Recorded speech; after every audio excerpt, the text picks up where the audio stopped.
திண்டுக்கல் மாவட்டம் நத்தம் அருகே மணக்காட்டூரில் 10 ஏக்கர் விவசாய நிலத்தில் 5 ஏக்கரில் பயிரிடப்பட்ட தக்காளி மற்றும் பச்சை மிளகாய் செடிகளை காட்டு மாடுகள் அழித்துச் சென்றது பரபரப்பை ஏற்படுத்தியது.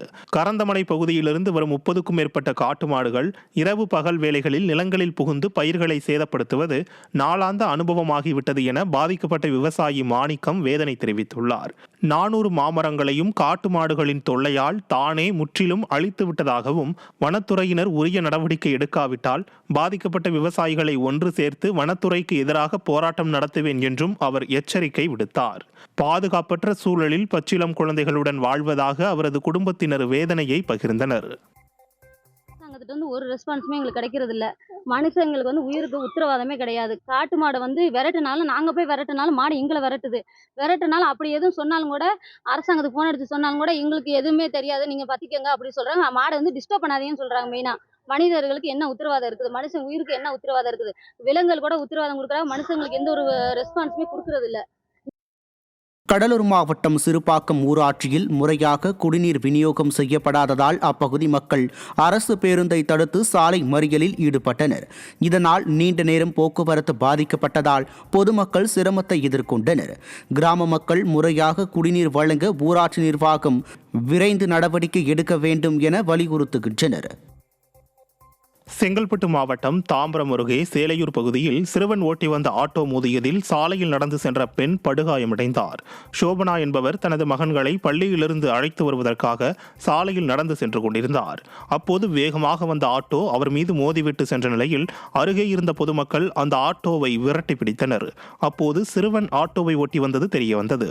இந்த விபத்தில் பெண் படுகாயமடைந்த நிலையில் சம்பவத்தின் சிசிடிவி காட்சி வெளியாகியுள்ளது.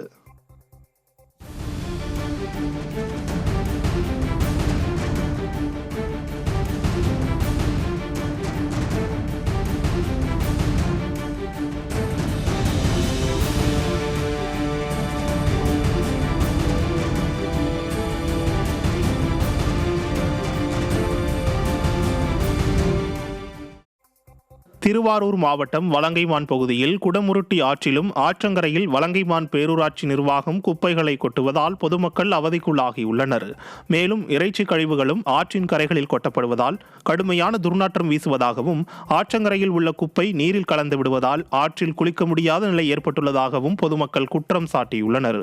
வலங்கைமான் பேரூராட்சி நிர்வாகம் குப்பைகளை கொட்டுவதற்கு தனி இடம் ஒதுக்கிக் கொள்ள வேண்டும் என்றும் ஆற்றின் கரைகளில் குப்பை இறைச்சி கழிவுகள் கொட்டுபவர்கள் மீது நடவடிக்கை எடுக்க வேண்டும் என்றும் அப்பகுதி மக்கள் வலியுறுத்தியுள்ளனர்.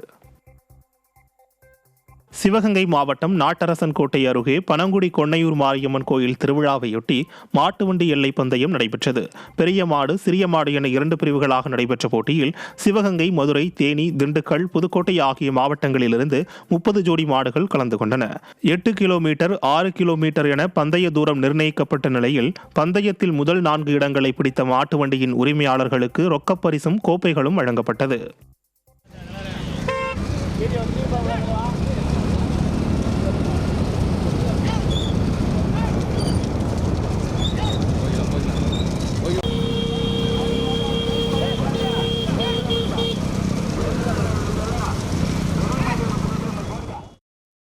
தேனி மாவட்டம் போடிமெட்டு மலை கிராமத்தில் சுமார் 1 மணி நேரத்திற்கும் மேலாக பெய்த மழை பொதுமக்களை மகிழ்ச்சியில் ஆழ்த்தியது.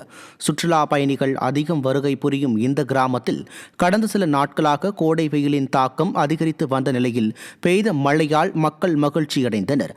இந்த மழையின் மூலம் ஏலக்காய் செடிகள் மற்றும் காப்பி செடிகள் துளிர்விடும் சூழல் ஏற்பட்டுள்ளதால் விவசாயிகளும் மகிழ்ச்சியடைந்துள்ளனர்.